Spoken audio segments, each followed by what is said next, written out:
अस्सलाम वालेकुम dear students. जैसा कि हमने एक सीरीज स्टार्ट की हुई है, मैं नस्ट एनईटी और यूईटी ई कैट के पास्ट पेपर के एमसीक्यूज़ आप लोगों के साथ डिस्कस कर रहा हूं। आज हम दोबारा से ट्रिग्नोमेट्री के अंदर से और इम्पोर्टेंट रिपीटेड नस्ट एनईटी और यूईटी ई कैट के क्वेश्चंस देखते हैं।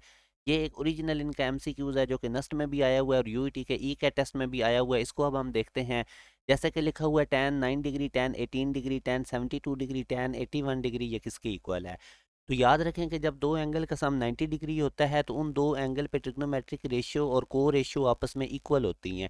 जैसे कि ये tan 9 डिग्री लिखा हुआ है तो इसको मैं लिख सकता हूँ cot 81 डिग्री, ये दोनों आपस में इक्वल हैं। और ये जो tan 18 डिग्री है ये भी अपनी को रेशियो cot 72 डिग्री के इक्वल होगा, क्योंकि इन दोनों एंगल का सम 90 डिग्री है। अब हम क्या करें, क्वेश्चंस के अंदर हम करेंगे कि tan 9 डिग्री की जगह हम cot 81 डिग्री लिख देंगे और tan 18 डिग्री की जगह cot 72 डिग्री लिख देंगे, बाकी दो एज इट इज़। अब होगा क्या, अब देखें कि cot 81 की को रेशियो tan 81 है, ये दोनों कट के 1 आ जाएगा। cot 72 डिग्री tan 72 डिग्री से कट के 1 हो जाएगा, तो ये सारा आंसर हमारे पास 1 के इक्वल आएगा, जो कि बीटा ऑप्शन है। तो इस तरह से इस क्वेश्चन को आपने टैकल करना है। ये भी नस्ट एनईटी का रिपीटेड एमसीक्यूज है पास्ट पेपर में से। अब एक और क्वेश्चन हम डिस्कस करते हैं। वो कहता है कि एक व्हील है, वो 360 रेवोल्यूशंस करता है 1 मिनट के अंदर, तो कितनी रेडियंस उसने टर्न किए होंगे 1 सेकंड के अंदर। तो बेसिकली अब अगर आप देखें तो ये जो उसने रेवोल्यूशन दी हुई हैं ये 1 मिनट में दी हुई हैं और 1 मिनट के अंदर 60 सेकंड्स होते हैं। तो अगर वो 60 सेकंड के अंदर 360 रेवोल्यूशंस कर रहा है तो 1 सेकंड में कितनी करेगा रेवोल्यूशंस। आप इस 60 को 360 से डिवाइड करें तो 6 रेवोल्यूशंस आ जाएंगी। अब हमें पता है कि एक रेवोल्यूशन के अंदर 2 पाई रेडियंस होते हैं, तो हम देखते हैं कि 6 रेवोल्यूशंस के अंदर कितने रेडियन होंगे। तो आप 6 को 2 पाई से मल्टीप्लाई कर दें तो 12 पाई रेडियंस होंगे 1 सेकंड के अंदर। ये भी बहुत ज़्यादा इंपॉर्टेंट क्वेश्चन है, ये यूईटी के टेस्ट के भी अंदर आया हुआ है और नस्ट के अंदर भी। तो ये बहुत इंपॉर्टेंट क्वेश्चन है। मैं आप लोगों के साथ जो नस्ट एनईटी और यूईटी ई कैट में रिपीटेड ट्रिकी क्वेश्चन आ चुके हैं उनको आप लोगों को ट्रिक के साथ करवा रहा हूँ विद सोल्यूशन। अच्छा, अब आप ये देखें, इसका अब हमने फेज शिफ्ट निकालना है। इस तरह से एक ट्रिग्नोमेट्रिक फंक्शन गिवन है, हमने इसका फेज शिफ्ट निकालना है। तो इसका क्या ट्रिक होता है, जो भी एंगल ट्रिग्नोमेट्रिक फंक्शन के अंदर गिवन है आप लोग उसको जीरो के इक्वल पुट करें और वहां से एक्स निकालना है। तो इसका फेज शिफ्ट होगा हमारे पास -9/4। तो इस ट्रिक के थ्रू आप लोगों ने फेज शिफ्ट वाले क्वेश्चन करने हैं। अब हम एक और क्वेश्चन देखते हैं। ये भी अब ओरिजिनल एमसीक्यूज है जो नस्ट एनईटी में आ चुका है। फ्रीक्वेंसी ऑफ, ये हमारे पास एक ट्रिग्नोमेट्रिक फंक्शन है, हमने इसकी फ्रीक्वेंसी निकालनी है। अब हमें पता है कि यहाँ पे ट्रिग्नोमेट्रिक फंक्शन टैन है और टैन का पीरियड हमारे पास पाई होता है। तो अब याद रखें कि एंगल के साथ अगर तो कोई नंबर यहाँ पे मल्टीप्लाई या डिवाइड हो रहा होता तो वो पीरियड को इफेक्ट करता है।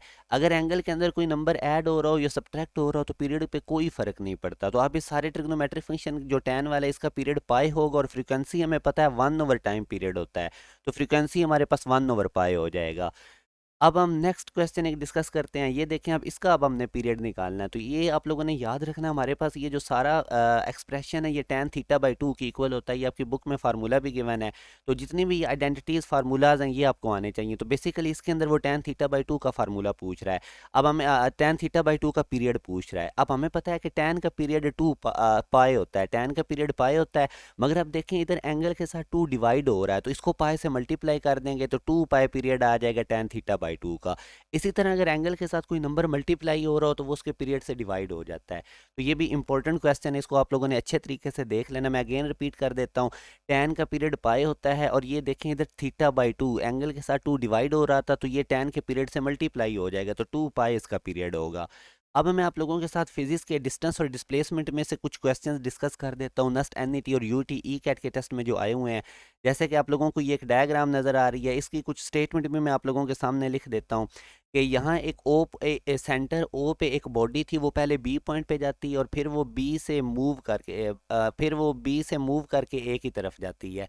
A particle starts from centre O towards A, पहले वो सेंटर ओ से ए की तरफ जाता है, then moves along A B और फिर ए से बी की तरफ आ जाता है एंड स्टॉप्स एट बी और बी पे रुक जाता है।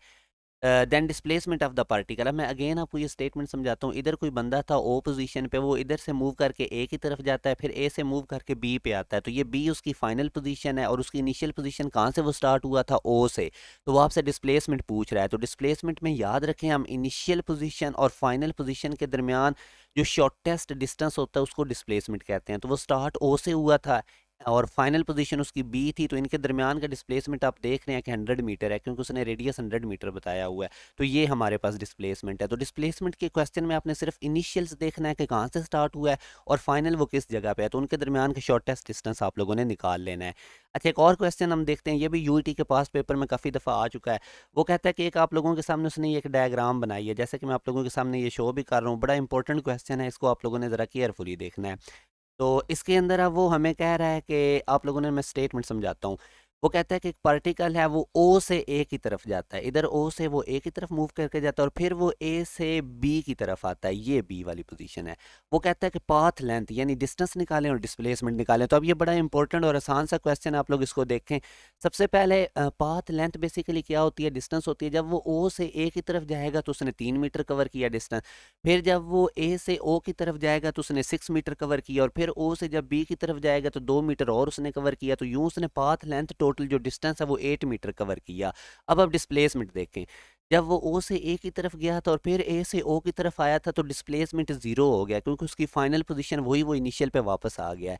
अब जब वो ओ से बी की तरफ आया है तो उसने 2 मीटर का और डिस्प्लेसमेंट कवर किया है। तो और चूंकि अब ये हमारे पास लेफ्ट साइड पे और डिस्प्लेसमेंट एक वेक्टर क्वांटिटी है, तो इसलिए अब हम कहेंगे कि उसने total path length distance 8 metre cover किया और डिस्प्लेसमेंट उसका -2 मीटर है। और ये आई होप कि आपको क्वेश्चन क्लियर हो गया। इसको अगेन एक दफ़ा आप लोगों ने देख लेना है, ये भी पास पेपर का यूईटी ई कैट में बहुत दफ़ा आ चुका है। अब मैं आप लोगों के साथ एक और क्वेश्चन डिस्कस करता हूँ। वो कहता है numerical ratio of displacement to distance क्या होती है। याद रखें, डिस्प्लेसमेंट हमेशा डिस्टेंस से लेस होता है, तो इनकी रेशियो लेस देन 1 है। और अगर कोई बॉडी स्ट्रेट लाइन में मूव करे तो तब डिस्प्लेसमेंट और डिस्टेंस आपस में इक्वल होते हैं। तो इसलिए हम कहेंगे कि जो इनकी रेशियो है वो लेस देन और इक्वल टू 1 होती है। एक और क्वेश्चन हम डिस्कस करते हैं कि अगर डिस्प्लेसमेंट पार्टिकल का जीरो हो तो डिस्टेंस कवर्ड क्या होगा। तो याद रखें, अगर डिस्प्लेसमेंट पार्टिकल का जीरो है तो डिस्टेंस जीरो भी हो सकता है और जीरो नहीं भी हो सकता।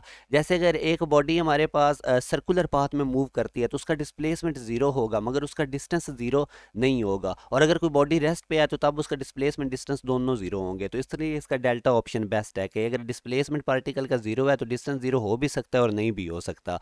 अब हम लास्ट वाला क्वेश्चन डिस्कस करते हैं कि एक एथलीट कंप्लीट करता है एक round of a circular track of radius 40 second में, what will be his displacement at the end of 2 minutes and 20 second.